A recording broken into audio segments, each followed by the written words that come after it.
Okay, first run at Gainesville. Just gonna run the street tires tonight, just kind of shaking down a different fuel mixture.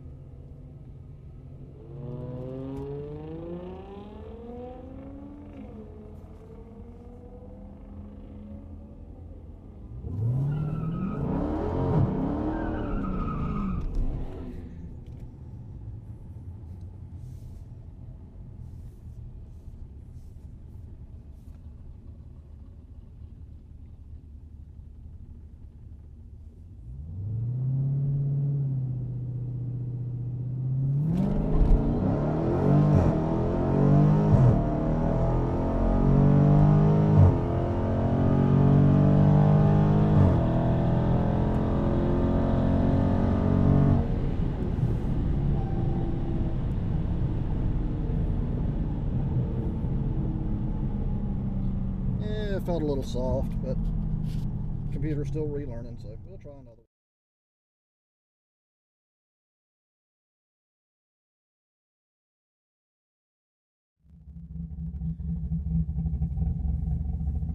one. Yeah, loud, noisy Fox body. Okay, that first pass was a 12:07 at 1:15.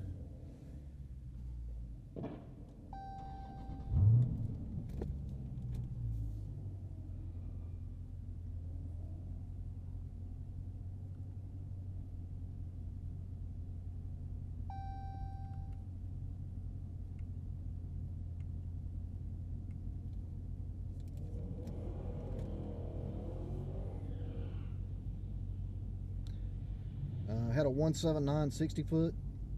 The air density's just under 1,300 feet. It's right in the neighborhood. It's not great. We got a little bit of a tailwind. It's more of a crosswind than anything.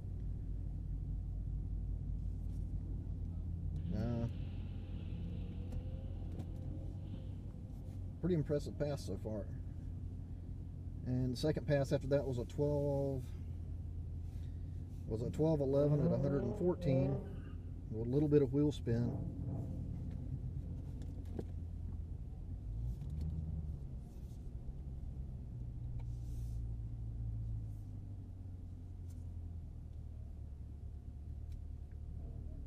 The track seems to be working pretty good, so we'll go try another one.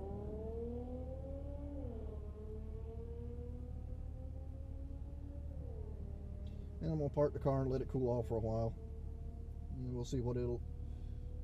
Let it cool down, see if the air density drops off a little more, and see if maybe track's working halfway decent. See if maybe we can get that elusive 11-second pass at Gainesville.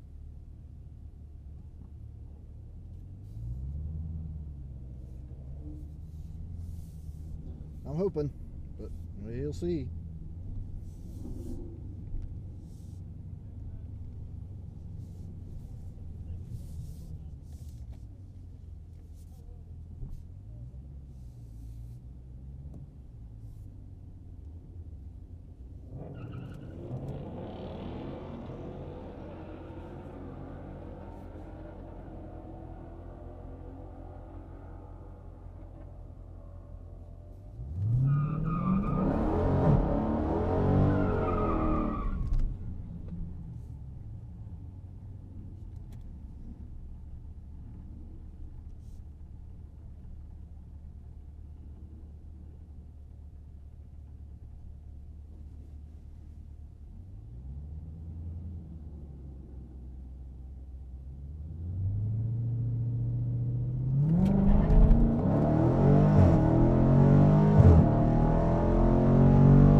That'll be interesting to see. It did spin a little bit.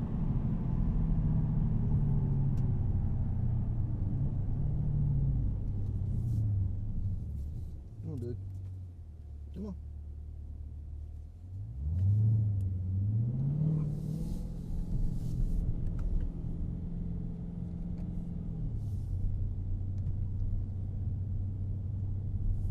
it spun a little bit, so we'll see.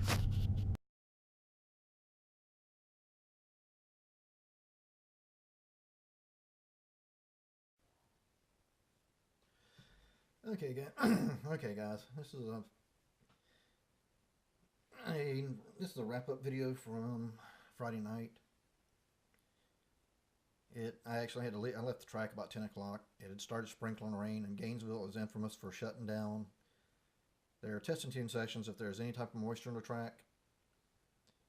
I know they said they were waiting it out, but there was more rain in the area on the radar, and I just really didn't want to sit there and wait and wait and wait, and then get to be told, nope, shut down and go home.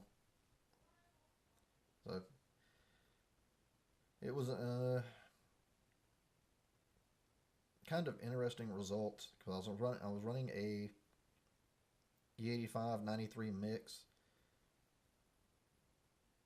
and I wasn't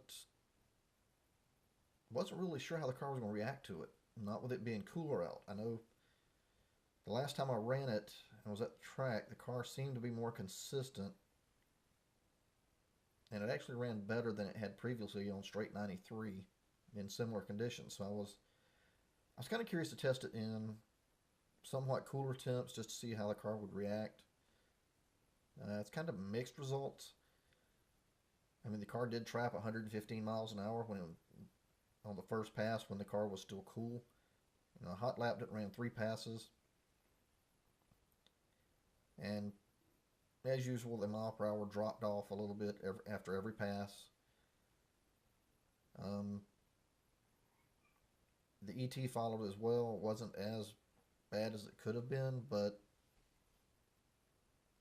you know, it's still mixed results. And so I'm going to have to go back to the track when it's a little warmer out and a hell of a lot less windy. Because the wind was kind of a quartering. It wasn't straight across the track, and it wasn't a tailwind, so it was swirling around a little bit, especially because of the stands. So I don't know how much of an effect it had, if any. You know, Gainesville has pretty large stands, and they tend to kind of break up the wind, especially around up until about the 8th mile, or up to the 8th mile mark, maybe a little further. The stands block a pretty good bit of the wind, so I really don't think it was affecting it that much. Hold on just a second, my cat's being... Sorry. Nosy ass cat getting into the blinds.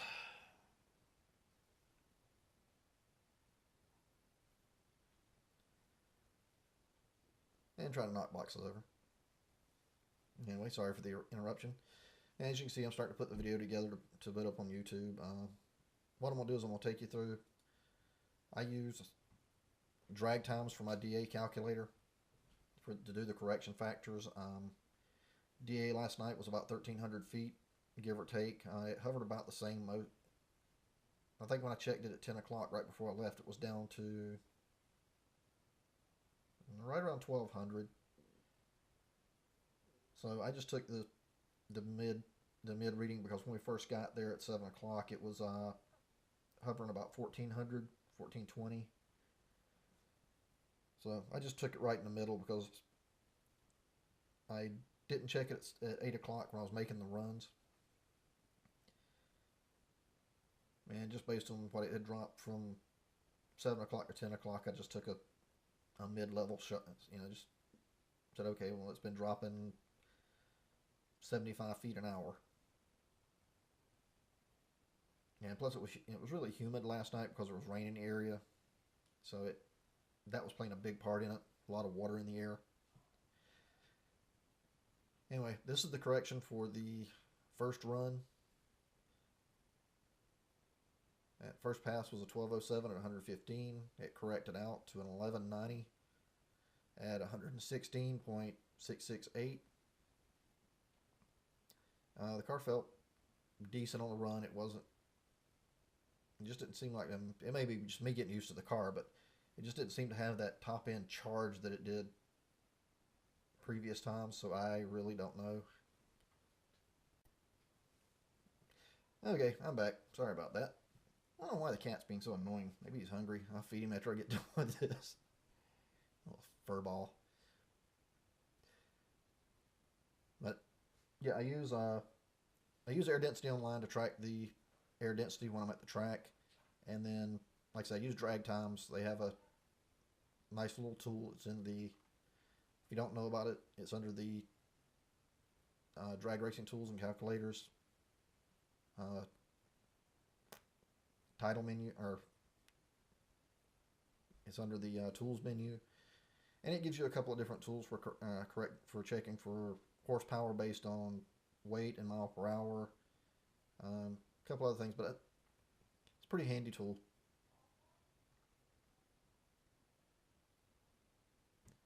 But okay, second run was a 12.112.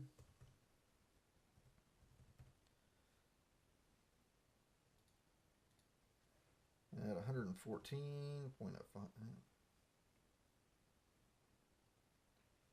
Yep, 114.05.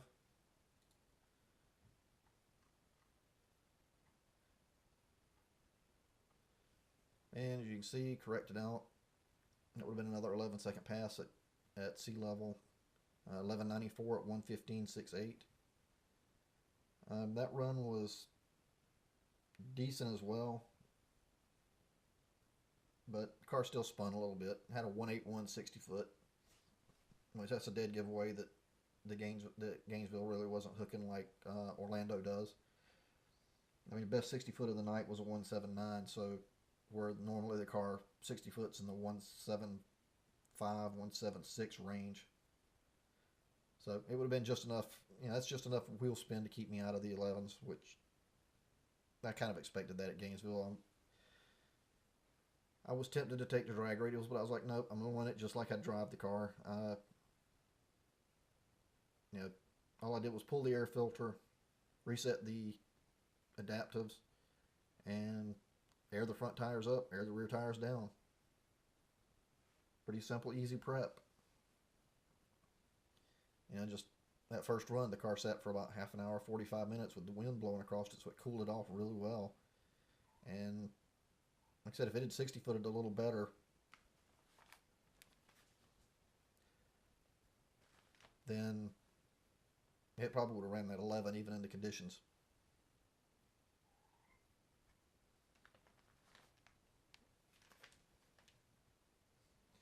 What else this idiot cat? You gotta love them. Especially when you're trying to do a video. Okay, and third pass of the night, which was the second video that you're going to see. That was a 12.245 at 113.5. Helps you put that. There it is, 113.52. I said for hot lapping the car, especially from the second to third run, it only dropped half a mile per hour. Okay, guys, I apologize for the abrupt ending. GoPro camera went dead, or the battery went dead. I used it last night and doing multiple takes trying to get this right. So, yeah, it kind of figures it would finally go dead. Anyway, this is the correction for the third run from last night.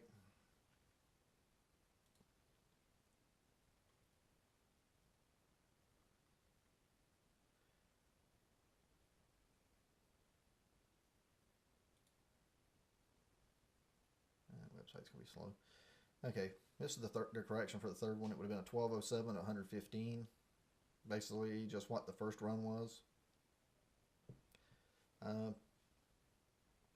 Like I said, the car did spin.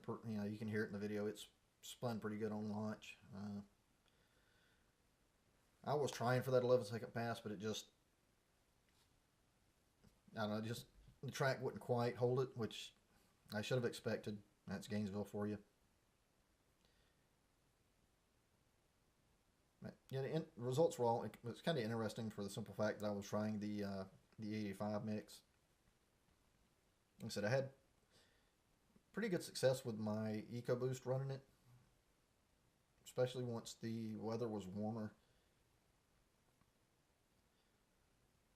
But yeah, I'm kind of curious to see how close to flex fuel capable these cars actually are. It's one good thing about E85 is it is a high octane, or it has high knock resistance, so you can run. I Oh god, I'm trying to remember how much time we used to run with the EcoBoost, but since we figured out that these Scat Pack, the 392 actually likes somewhere between right around 96 octane for maximum performance, especially on the stock tune. That's where it really likes having a little more octane. I was kind of curious to see how the car would react, and it just mixed bag. I'm gonna have to go back to the track when it's a little warmer out and see if the car stays consistent in, say, 2000 DA compared to Friday night's 1300. Will it still trap 114 miles an hour? Yeah, if it'll trap 114 and 1800 to 2000 foot DA on the stock tune, that's with the E85 mix. That's going to be pretty good. I mean, that's going to tell me that it really is helping the engine out.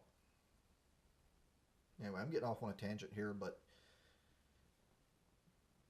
am I satisfied with Friday night? Yeah, for the most part. I mean, if the car had 60 footed just a hair better on that first pass, it would have been an 11-second run. No ifs, ands, or buts about it.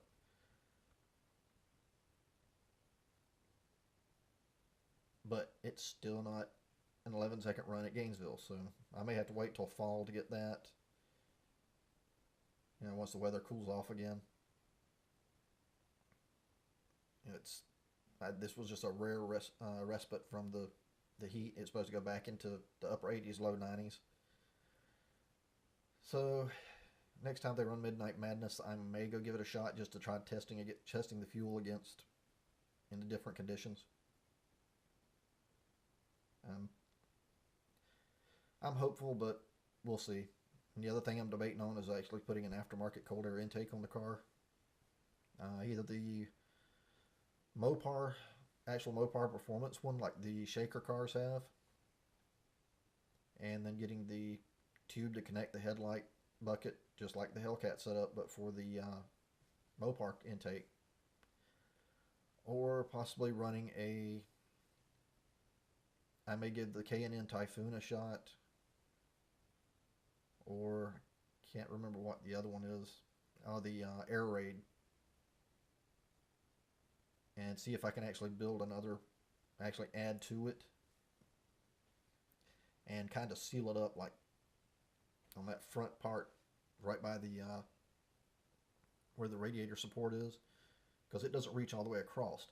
Try to kind of block that off, and then connect the Hellcat ducting to that, so that it's as close to a closed air box as possible, but with that gigantic S&B filter. And we'll see if it actually helps, because the more filter surface area you have, it gives you just that little bit more flow, and that's why I'm kind of curious to see if it will actually help. I know the factory setup is very efficient, especially with the Hellcat filter,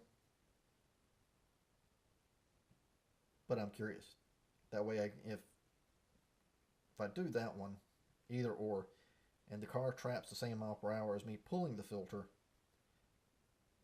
that's a win-win, because then I'm not running unfiltered air. I mean, it does make me a little anxious, but I know at the track, it's the likelihood of having any type of debris come into the intake is very minimal. So if I do that, of course, there'll be testing videos. There'll be back-to-back comparisons. But that will about wrap it up for this one. You guys stay safe out there, and I will catch you in the next video. You guys have a good one, and enjoy the rest of your weekend, and have a great week.